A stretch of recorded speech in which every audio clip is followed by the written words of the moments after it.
What's up, family? Welcome back to Truthville, USA. I am Q. There's nowhere to go anymore. Alvin Bragg has painted himself into a corner. There is nowhere for him to run.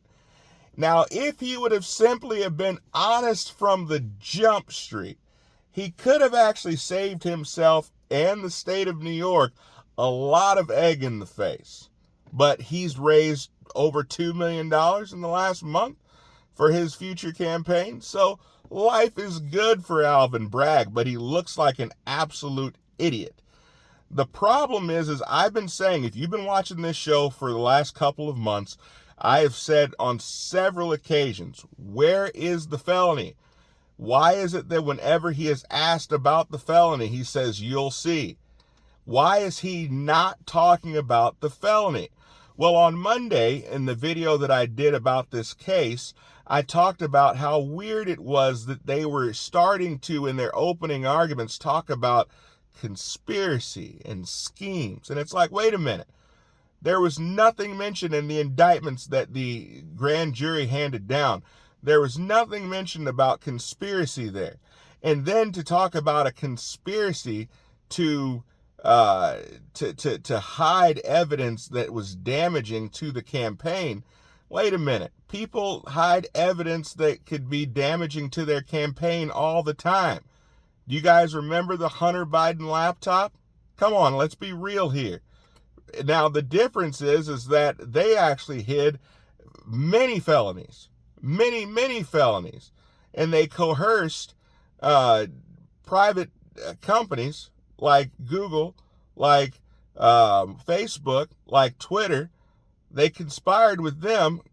Colluded. That's the word we use now, right? Colluded with them to suppress that information. Now, that is indeed illegal, hiding felonies. Okay, but that's not what we're talking about here.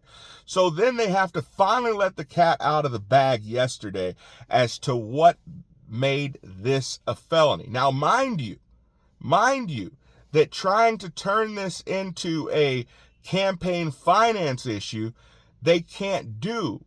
Alvin Bragg knows this. Alvin Bragg was a federal attorney. He was a U.S. attorney, worked Southern District of New York. He knows that he, as a county district attorney, does not have the ability or the authority to bring a federal case. He can't do it. And so what could he have possibly done? We all thought, man, this guy must be doing some gymnastics or doing some kung fu with law. I mean, he's got to be doing something really interesting to come up. And I was actually kind of curious to see. So then they come with this WWamp statute.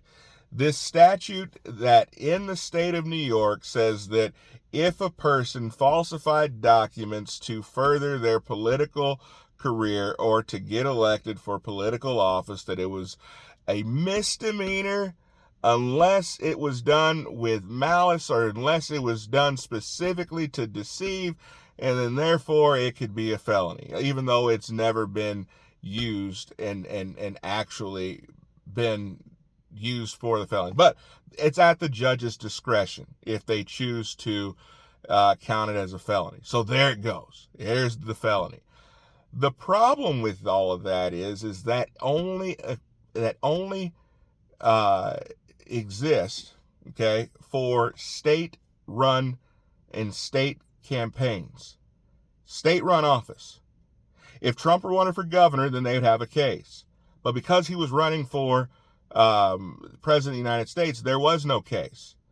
In addition to that, saying that he was trying to hide information, and so therefore the entries that he made into the books was to get him elected for office, the entries didn't take place until 2017. He was already president. And who was running his companies in 2017? His sons. He had already turned over the company to his sons. So Trump has nothing to do with this. The case must be dismissed. Trump's lawyers are in the process of getting this case dismissed.